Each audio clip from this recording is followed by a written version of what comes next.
Well, good morning. Good morning from Little Creek Bee Ranch. It's March 1st. Are you ready? I have a very, very important tip, and I want you to really, really listen. A lot of you new beekeepers are getting ready to make a huge mistake. And some of you know, some of you don't. I wish somebody would have told me this early on. You're looking at a nuke. Really simple box. It's got a jar and a feeder on it. It's got 5 frames in it. Nothing complicated there.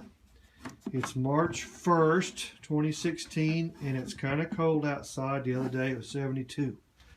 It's in the low 50s, high 40s right now. Up and down we go. We're in that red zone where March is real fickle in Oklahoma.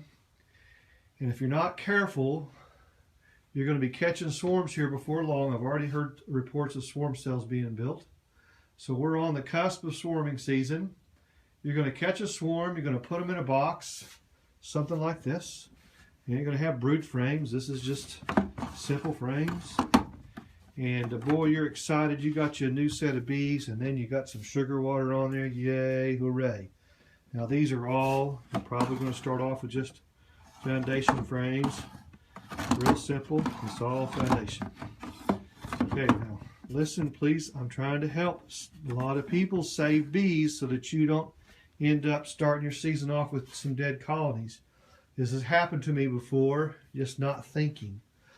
So inside's the bees, and bees cluster together when it's cold and they create heat. Most people know that. The heat rises to the top, so the bees stay to the top. But in a new box like this, early in the season, the bees stay high and they're not coming down to the sugar water. Oh man. Then you come out the next day or two and you find out you have a big old giant group of dead bees in the bottom. You go, what the heck happened there? Well, you have got to realize that March time, they don't have a lot of food stores, nor do they have a whole lot of food stores outside. And they don't have enough time to go gather up a bunch of nectar to lay up in the frame. So they're in a red zone.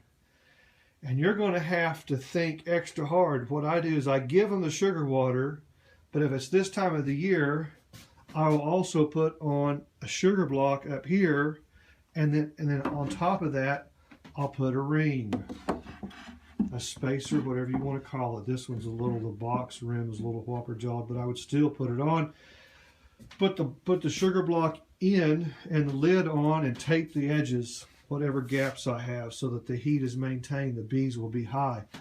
They're a new colony, and they're not going to have enough stores inside to be able to see them through the cold spell, and they stand a high high likelihood of dying. So this has happened to me several times, just not thinking. I can still run my sugar water. When the temperatures warm up for the day, they'll come down and get a little bit. The point is they don't have enough stores of anything built in here, and you're going to have to think ahead and either put some wax paper down with some dry sugar on top, or a sugar block that you have pre-made, something on top of their heads that they can come up and eat to make it on into the middle of April. I don't stop holding my breath until we're in the middle of April.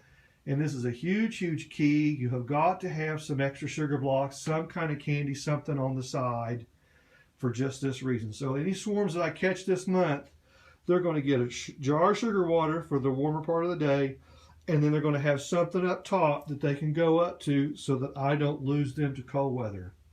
Huge tip. This is the red zone we're in right here, March into early April. So I hope you will pay attention. Hope you're learning. Hope you're listening. Hope we can help tons of people. Smart, smart, smart. You got to think. All right. Have an awesome day.